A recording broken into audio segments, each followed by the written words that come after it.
the drawdowns of all the previous cycles and bull runs for Bitcoin.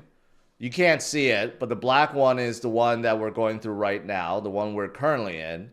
And you look at the very first one, the second one, third one, and the fourth one, and the current one right now. Some of the drawdowns before, guys, we're talking about even bull runs. We're talking about 40%, 35%, 30% drawdowns in the bull run, in the parabolic phase. Okay, the worst, the nastiest drawdown we had so far in this bull run is like half of what we've seen in previous bull runs. And recently, especially the one that we're going through right now, it doesn't even really register compared to some of the ones we had before. So again, there may be some that are new to this space. There may be some that just like to spread misery in the comments and live chat, right? Because that's just because they haven't lived through it. Anyone that have lived through some of the previous runs, or not even the previous runs, that's been through the last few months, just look at where Bitcoin was in October versus now, right? You don't even have to live through previous cycles. Just look at where Bitcoin was in October. Look at where Bitcoin was in November. And then look at where it is now. That's all you have to do. Just look at it a month ago or 2 months ago, right? You don't even have to look at what happened to Bitcoin in 2021 or 2017, right? That's all you have to do. Just look at it from 2 months ago. Then you'll realize, okay, all you have to do is stop panicking and just realize that we'll get through this. And there is one particular person that actually, I don't know who this person is, but he made this really good fractal pattern back. He made this call, I don't know how, right at top, like the day after the top when we hit $108,000. So he's been pretty dead accurate. So he's like wishful thinking at December 19th. And he's like, well, Bitcoin's probably going to retrace down, like touch upon like right around here, you know, maybe rally back up to 100,000, go back down, form a new low, and then starting from the new year, rally back up to 110 and then go beyond, right? This is what he said a day after the top. And now, you know, this is what it looks like. So this, and he even tweeted out, this is getting weird. This guy has been dead accurate with his pattern right now. So gotta give this guy some credit. But if his fractal pattern is dead accurate, that means tomorrow is the turnaround. Tomorrow, the last day of the month, or the day afterwards, whatever, January 1st, is the day we turn around and we start heading upwards, right? Which makes a lot of sense. Because once Wall Street is done with their selling, done with their, whatever, their rebalancing and their tax harvesting and whatever they need to sell off for 2024, that's it. There's no more sell pressure for Wall Street, and then we continue forward.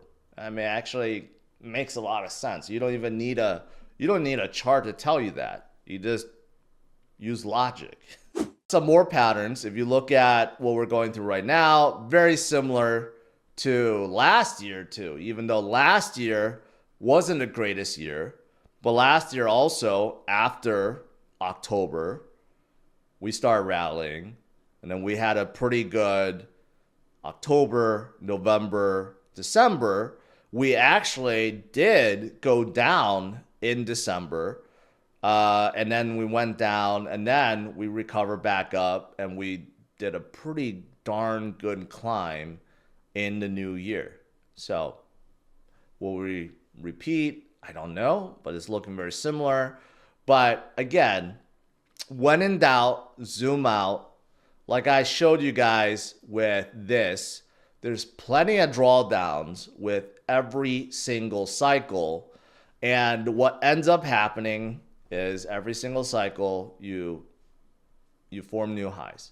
Even with the drawdowns, even with the corrections, even with the nasty volatility, what ends up happening is Bitcoin moves forward, makes a new high, and no one remembers them. No one remembers the drawdowns or the corrections or the volatility. People just remember Bitcoin forming a new high and making a lot of people a lot of gains.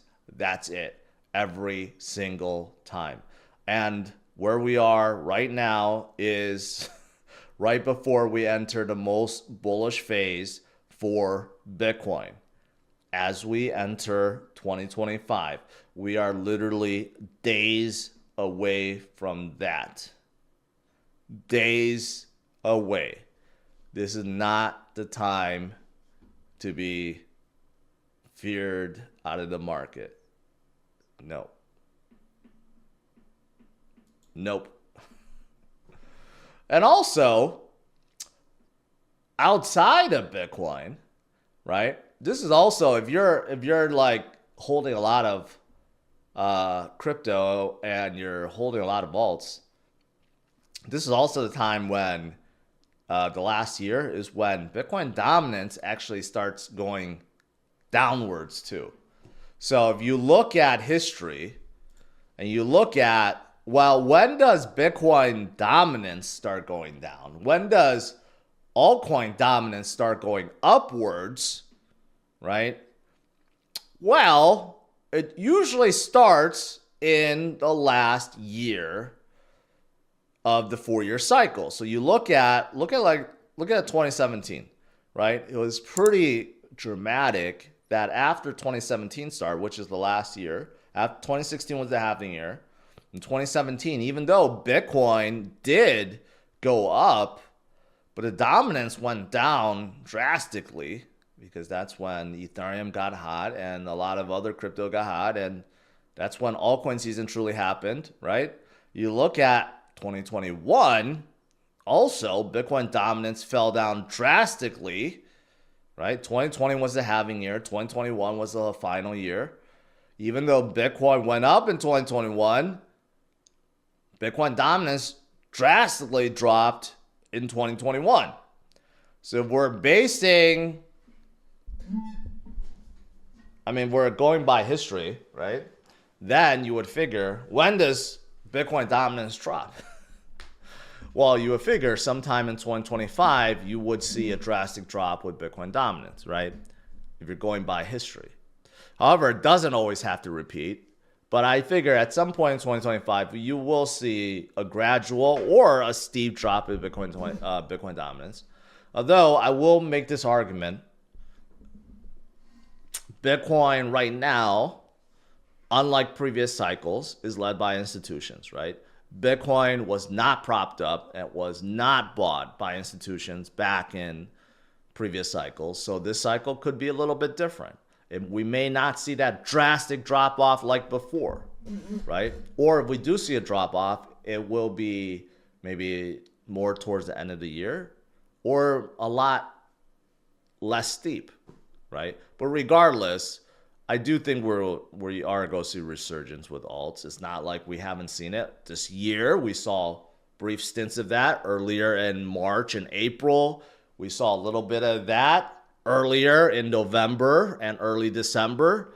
So of course, we will see them move once again, right? In 2025, we will see a lot more of them move.